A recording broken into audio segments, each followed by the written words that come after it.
Let's see what the New World does Everybody, have to say. welcome to the June Q&A of Forge in Eternum. I'm Scott. I'm here with Katie and Dave, and we want to answer your questions. Before we start, though, I wanted to make a few acknowledgments. So we've just had our exciting announcement of New World Eternum, and we've seen a lot of questions from you. So this is really addressed to...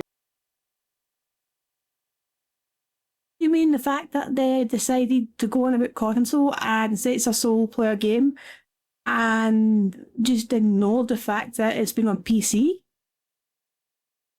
They've even changed the name of the game. To answer you, the PC players' questions. Rather than us pull each question out like we normally do, there were so many, we just thought we'd aggregate them down into a smaller subset so we could answer as many as possible and make sure we get Basically pick the questions that weren't going to make them look bad. you as much information as we can. Some good news, Chuck's filling in for Lovin today, so you won't be hearing us yell at him, we'll be yelling at Chuck just instead. Bring him on, Chuck. All right. Why aren't communications more PC focused, given it's the PC audience who has been told to wait for June? Our first announcement on June 7th was really important that we had a very clear announcement for all of the new players who, you have to remember, a lot of people have never heard of New World. Up to new players, because guess what? 2,000 people play the game, maybe 1,200. It's a multi-million dollar Amazon flagship game. 1,200 play the game. So yeah, maybe you should focus on the player base that you decided to fuck over.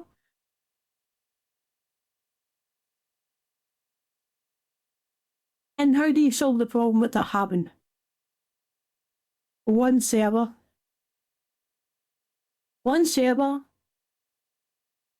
and makes it easier to get dungeons and raids. And wait is choose and not have to wait.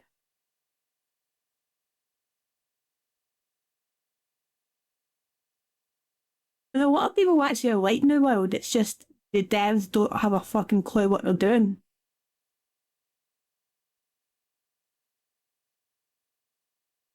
You could pick 3 people off the street, they wouldn't do a much better, they wouldn't do a worse job. Hey Devin. They don't know what it is, so for us to get it out there, we wanted a nice, clean message to them. As an existing New World player, what is my experience on October 15th? Yeah, so if you're a current player, when this hits, you'll get all the new content if you have the Rise of the Angry Earth DLC. If you have the base game, you will get some of what we've done because there are quite a few quality of life improvements that we've included. So your experience will be uninterrupted, your progression continues, and you continue your time in Eternum from New World. Hopefully you'll have a lot more players to play with in the world as well. That's the goal. So why console? Well, we've wanted to bring New World to console for a long time. I mean, if you've ever... I'm alright, just watching fucking random vids. Okay, this is why they're going on console. They fucked over the PC base so much, nobody trusts them, and they can't fucking milk the PC player base with any more money, so how did they solve that? They go to console so they can do the exact same thing and fuck over and milk the console player base, because they need to get as much money they can from this game as possible, so when Lord of the Rings is ready to release, they can just shut it down. If you've ever played it on a controller or on your couch, it just feels great. So I think it's something we've wanted to do for a long time, and I think we feel... You loud?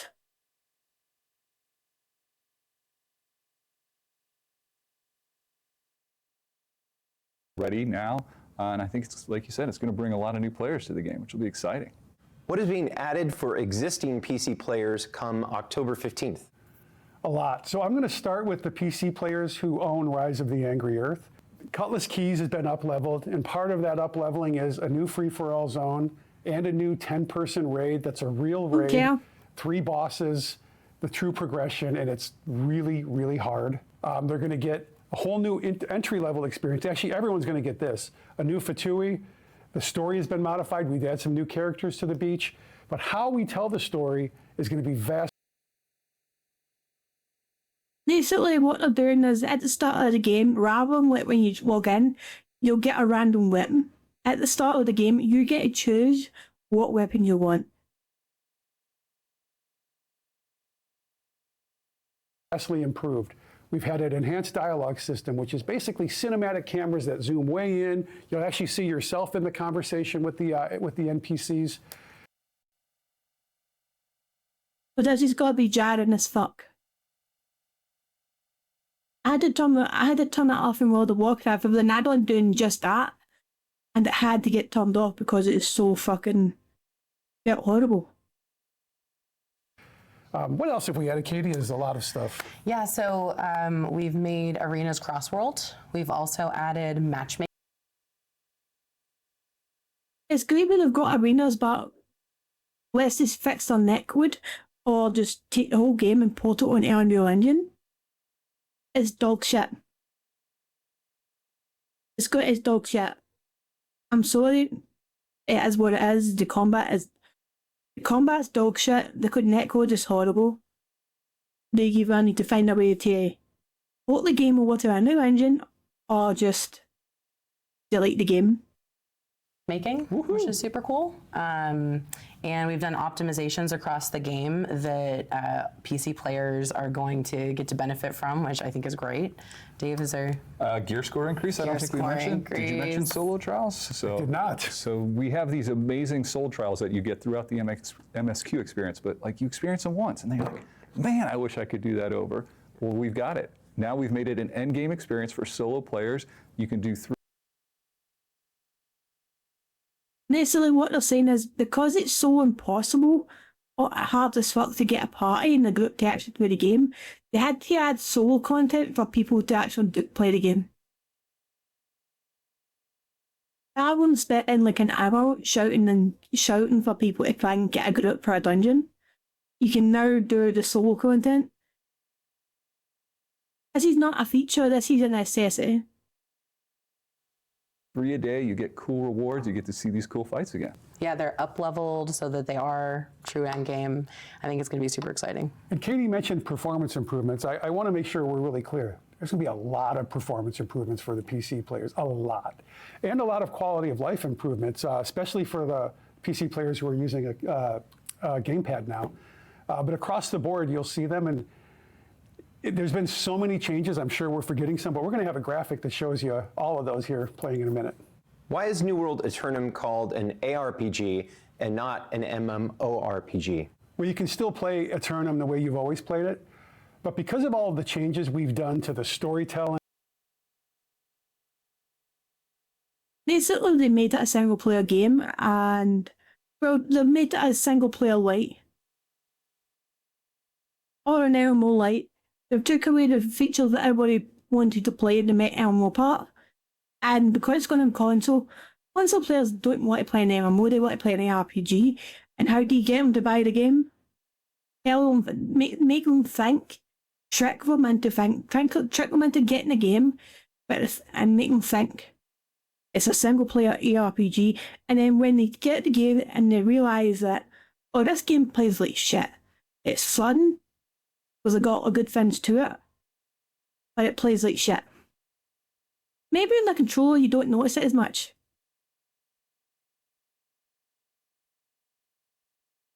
They're just they're trying to make console players think it's an RPG.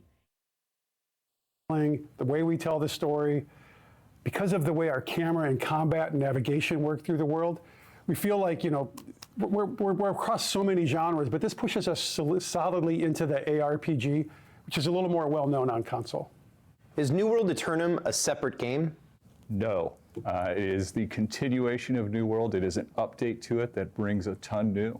Is New World closing down and launching as single player? No, New World is not closing down. Your experience will continue after.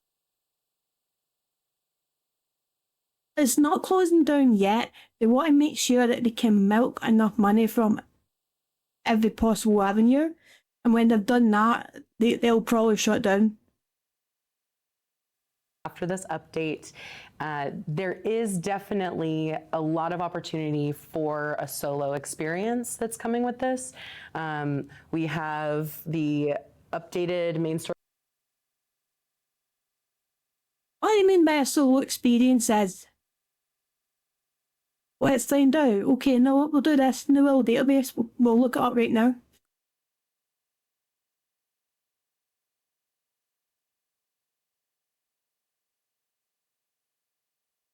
How many people are playing the game? There is just under 4,000 people playing the game for the world.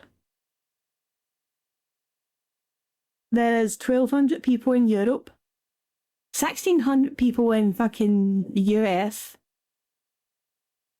So we'll say 2,000 people in the US. Now we'll do it an even better way. Every server for the game has 600 people. So the only reason it's a solo player experience is because nobody plays the game. Story quest line that you've all seen, where you can now go through it without being required to do group content. And now we have the up-leveled solo trials. So that's something that now, like from beginning to end, if you choose to, you can do it solo. We still have a ton of group content. It's still a big. Again, not that you choose to, you don't have a choice.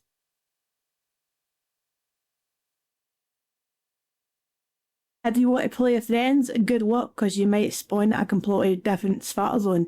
Unless they've done it so you can pick the starter zone, you have to run across the fucking map to find your friends.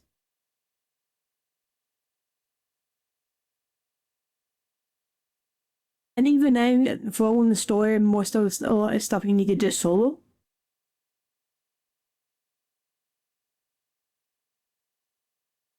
It's basically an MMO RPG, but you're forced to play alone because nobody plays the game. The open world with a lot of people in it, so it's not pivoting. It's just an addition to. Will we lose our characters in progress? No, again. No, I think, you know, if you have a character, you can continue to play it. If it's endgame, you can jump right into that endgame. If you do want to start a new character, you can and join the Fresh Start Worlds, but your old character will be there. You can jump right into the experience of endgame with it. What will current players get between now and October? Right now, our focus is on an awesome, clean release on October. Basically, what's happening is you're getting fuck all. We're giving you nothing, nada, zilch. Maybe you'll get a battle pass. The only thing you're going to get from them probably is anything that gives them money. So anything like you have to pay for, they'll give you. October 15th. Now, in the interim, we are still going to have a summer medley fair, but beyond that, there's not really going to be anything. Our focus, on top of all the features we talked about, we're trying to fix as many bugs as we can, and we want this to be... Features? What features? Also, the bugs have been in the game since fucking beta. So they're going to finally fix the bugs that they've been trying to fix for what, 3-4 years?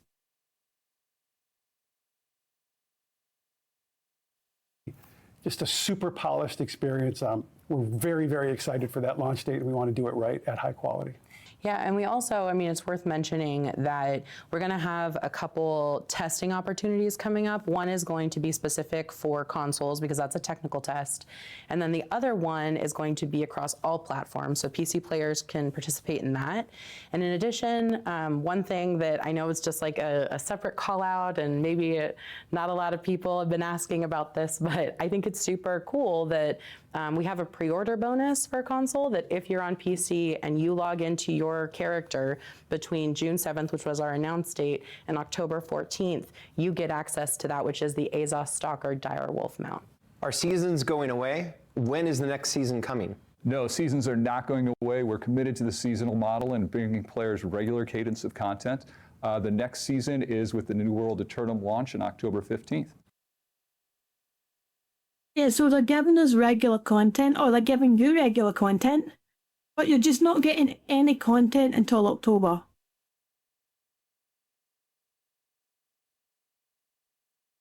So you have to wait 4 months for your next content. How does crossplay work? If you're on PC, it couldn't be easier. You just play the game. And in the world, you'll be joined with new friends from PS5 and Xbox. That happens in the open world. Another important thing to mention is all this cross-world and matchmaking will now be joined with a larger play pool. So they get to not only be in the open world with you, but will join all the queues and matchmaking. Will console players join the existing PC servers? Yeah, so console players will have the ability to join the existing worlds that we see on PC today. And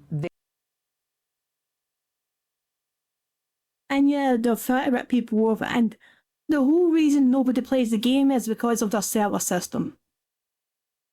The servers have a maximum, 3,000 people, and currently there's, say, an average of 500 people in each server.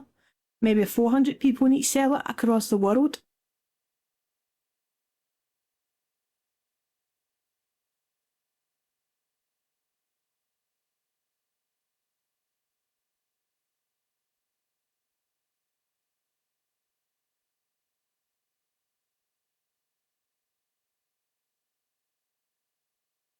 Then we'll do this. Here we go.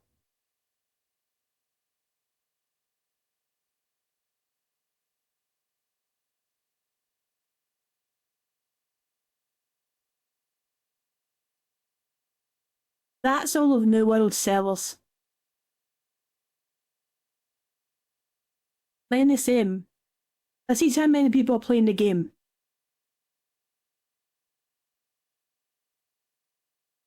So in total, 4,000 people.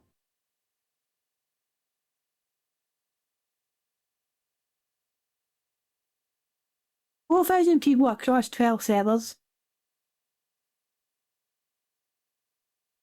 And if you're lucky to play fucking,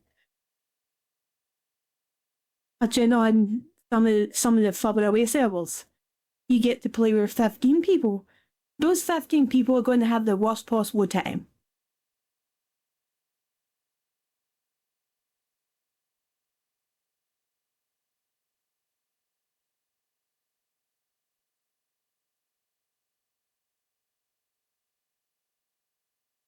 the only things that are going to happen, and some folks should be used to this because it's the way that we did the Fresh Start Worlds for Brimstone Sands, is that if you have a legacy character, it cannot move to the new worlds that we're creating at launch. So that's something where if your console friends want to play with you on your current server, they're able to do that. But if you want to play with them on the Fresh Start Worlds, you do have to create a new character, which I think is a lot of fun because we revamped and changed a lot in the new starting experience. So I think it's worth it to log in with a new character that day.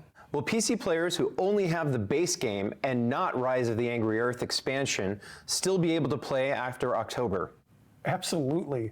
And the experience is going to get a lot better. They won't be able to access all of the content, the stuff that's gated behind level, or some of the things that were part of Rise of the Angry Earth, like the flail and mounts. But they will get to see the new storytelling, the way we tell it. They're going to get the new Fatui. They're going to get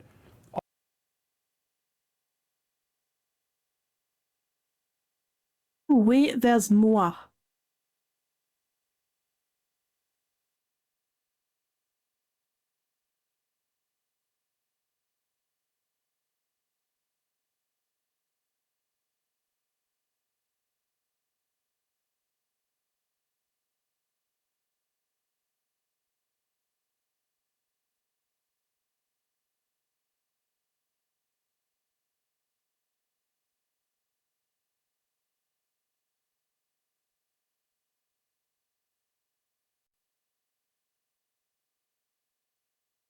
I'm doing a conversion. I'm just making sure I get the actual fucking.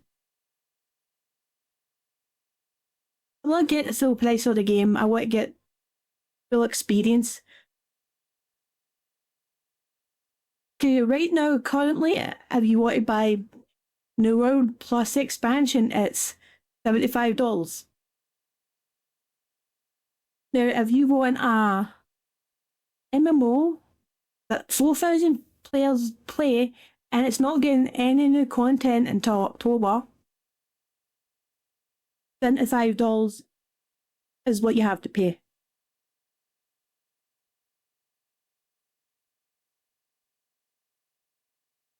Now, if you compare that to most other MMOs, what? Right now you can get Final Fantasy Online for what? $20? You probably get Elder Scrolls Online, you can probably get that for fucking cheaper as well. All of the performance improvements, all the bug fixes, and even some of the solo trials that are in 1 through 60. Will the release of New World Eternum change the minimum and recommended specs of the game? No, between now and the launch of New World Eternum, and after that, we have no plans to adjust those min and rec specs. And it might even play better on the minimum specs now with all the optimizations, Absolutely, right? it will. More than might, yeah, it will. Will New World Eternum bring DirectX 12 to the game? Yes, we're very excited to bring DirectX 12 with all the work we've been doing on console. It now can come to PC and bring enhanced rendering for everyone. Will the non-Eternum version of the game continue to receive new content? Yeah, so, I mean, first off, there is going to be no non-Eternum version of the game. On October 15th, we're all playing Eternum. I think what we're talking about is the base game. And so Yeah, and what they're doing is they're basically changing the name, hope nobody notices, put it on console, and maybe people think it's a new game. Surely that the meme MMO fucking the past 3 years that is bugged as fuck, full of dupers and cheaters, the servers are shit and nobody plays. That can't be the ARPG that's come out the console. That can't be the same game because it's a different name. There's no way it's the same game. Whereas the one that's on PC, that's an MMORPG. This is an ARPG. for the base game, you'll continue receiving updates. You'll get access to our quality of life improvements, seasonal events, things like that. I will say that in order to really experience the best version of this game, like the ultimate version of this game, that's what you get with the Rise of the Angry Earth DLC as part of Eternum. If I don't have the Rise of the Angry Earth expansion, will I still get the pre-order bonus? So this is a pretty interesting one because when you log in, you get an entire... I don't know if they're going to do it, but they're probably going to tell you to get fucked. If you want to pre-order bonus, give us fucking money. entitlement to that pre-order bonus to the Azos Stalker, but if you don't have Rise of the Angry Earth, you can't access mounts, which is what that goes through. So if you do purchase the Rise of the Angry Earth DLC after you've logged in after a while, you will get that pre-order bonus because it's attached to your account. Will New World Eternum continue to receive regular updates after its release on October 15th? It sure will. We're going to get back onto our regular seasonal cadence, and we're always working toward our next piece of large content, so it's all in the works. Yep, the next piece of large content is called The Lord of the Rings MMO. We're just waiting that coming out. New World Eternum support cross-progression between PC and consoles? No, we don't support cross-progression between the consoles and PC. We only support cross-play. Where's the roadmap? I know this is the most asked question, and we are really happy we're here to answer it. So between now and October 15th, we're going to release the Summer Medley Fair, and there might be a couple minor patches coming out around problems. Beyond that, hopefully you can see the graphic.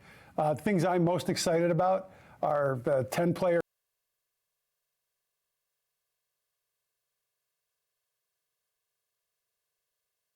The new Spitmatic storytelling. They've been promising this since beta. They've been promising this for 3 years. Start Worlds. That's just to get people playing the game. There's probably going to be an event where streamers will play the game. It'll give the illusion the game is popular, and then as soon as they stop playing, the players will stop playing again. You get to pick an art style, which basically just means you get to pick your weapon at the start of the game. And right now, it only takes like maybe 2 minutes to get the weapon that you want. To that long, you can go kill for things that go with it. The final ad is swimming. Swimming is a feature that should have been in the game fucking cause bear.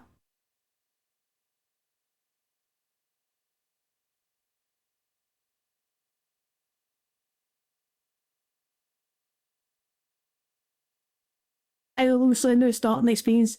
Well, guess what? We don't need a new starting experience, we just need a new experience.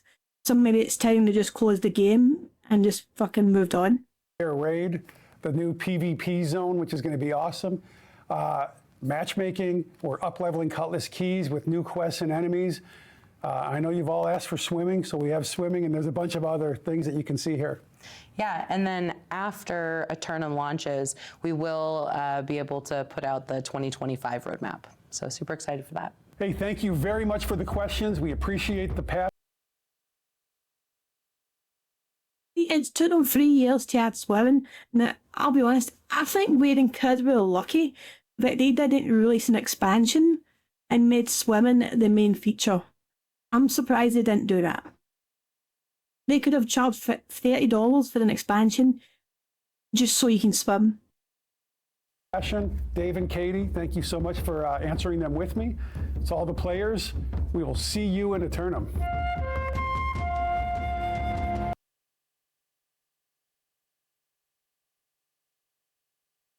And everybody who gets the game realizes that